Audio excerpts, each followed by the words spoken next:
मंजिल यूं ही नहीं मिलती राही को, जुनून सा दिल में जगाना पड़ता है।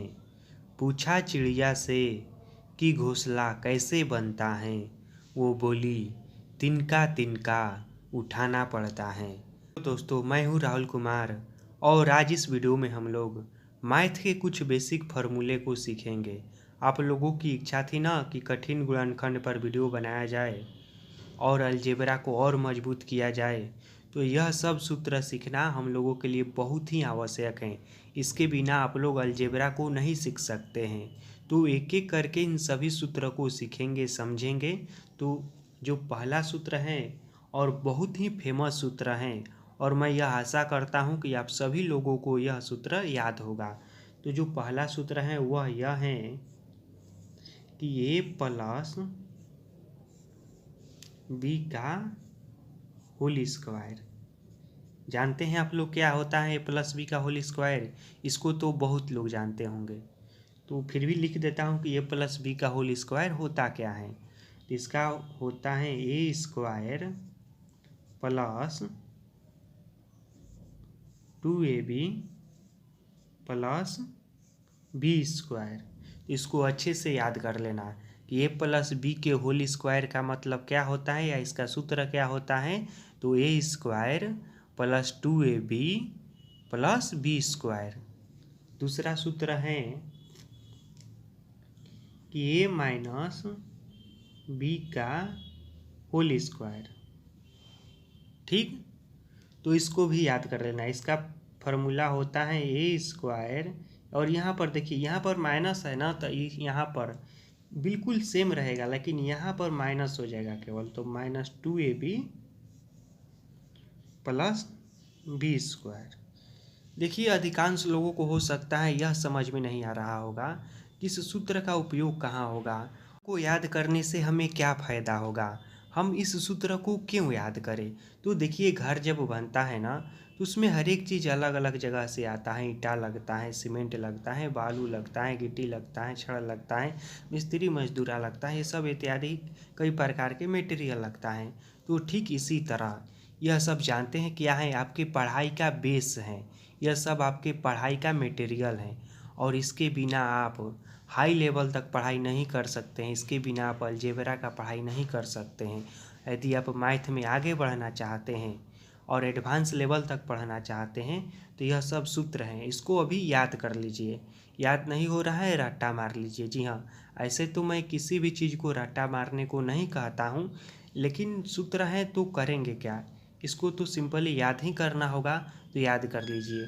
उसके बाद मैं अगला वीडियो बनाऊंगा इस पर कि इसको किस तरह से उपयोग किया जाता है, तो आपको अच्छे से समझ में आ जाएगा और आप बिल्कुल ही आसानी से सीख जाएंगे इसका उपयोग करना, और तब आपको वहाँ पर मज़ा भी आएगा और इसका प्रॉफिट भी मिलेगा। तो सबसे पहले अभी तो कोई चारा नहीं है, इसको याद कर लीजिए। और देखिए, यदि इसको हमें एक लाइन में लिखना होगा तो हम किस तरह से लिखेंगे उसको समझिए। यदि मान लीजिए यही सूत्र इस तरह से रहता है, यदि हम इसको एक लाइन में लिख देते हैं, देखिए ए प्लस भी है और इसमें माइनस भी है और बी का होल स्क्वायर रहेगा, तो देखिए क्या होगा, ए का स्क्वायर होगा।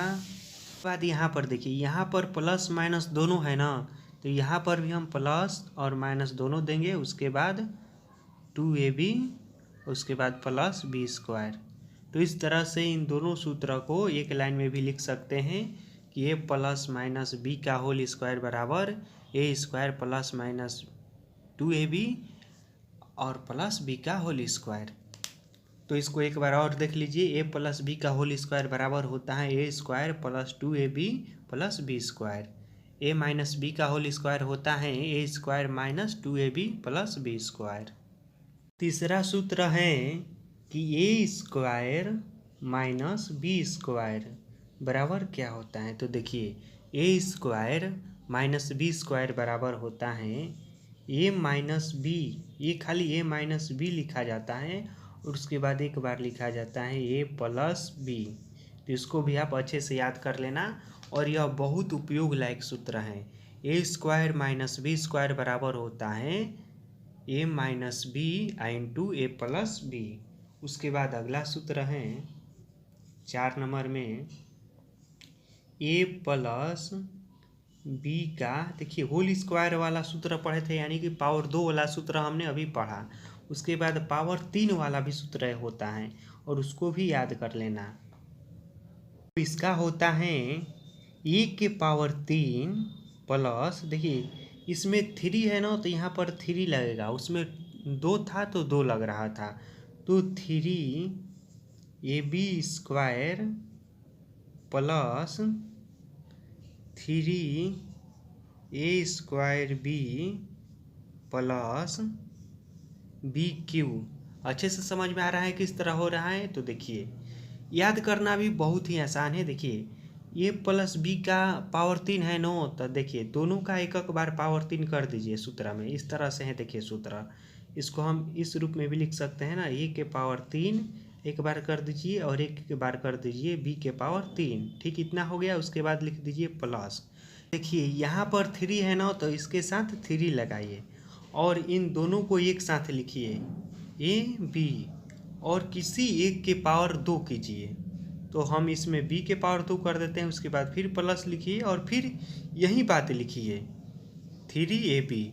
और इस बार देखिए हमने बी का पावर 2 किया था ना, तो इस बार हम ए का पावर 2 कर देते हैं, यानी कि दोनों के अलग अलग करके और एक के पावर 2 कर देना है। तो इस तरह से सूत्र बनकर तैयार हो गया। इसमें भी ज़्यादा याद करने में दिमाग नहीं लगाना है, सिंपल समझ लेना है, याद हो जाएगा। या इसी चीज़ को हम इस तरह से भी लिख सकते हैं ए के पावर 3 प्लस बी के पावर 3। यहाँ पर कॉमन ले लिया जाता है, जैसे कि मान लीजिए 3ab इसमें हम कॉमन ले लेते हैं, क्योंकि दोनों में 3ab है ना, देख लीजिए। तो यहाँ पर हो जाएगा a प्लस बी। तो इस सूत्र को इस तरह से भी लिखा जाता है। यह वाला और यह वाला दोनों लगभग एक ही है, यह वाला थोड़ा सा अलग है। तो आप इन दोनों में से कोई भी एक याद कर लेना, काम हो जाएगा। अब एक और है सूत्र पांचवा कि a माइनस बी के पावर 3 वाला सूत्र। तो इसमें भी उसी तरह होता है, a प्लस बी के पावर 3 वाला सूत्र था ना, तो यह भी बिल्कुल वही है, सिर्फ इसमें चिन्ह बदलेगा, बाकी सब वही रहेगा। तो यहाँ पर हो जाएगा a के पावर 3, इसको ध्यान में दीजिएगा, a के पावर 3 हो जाएगा।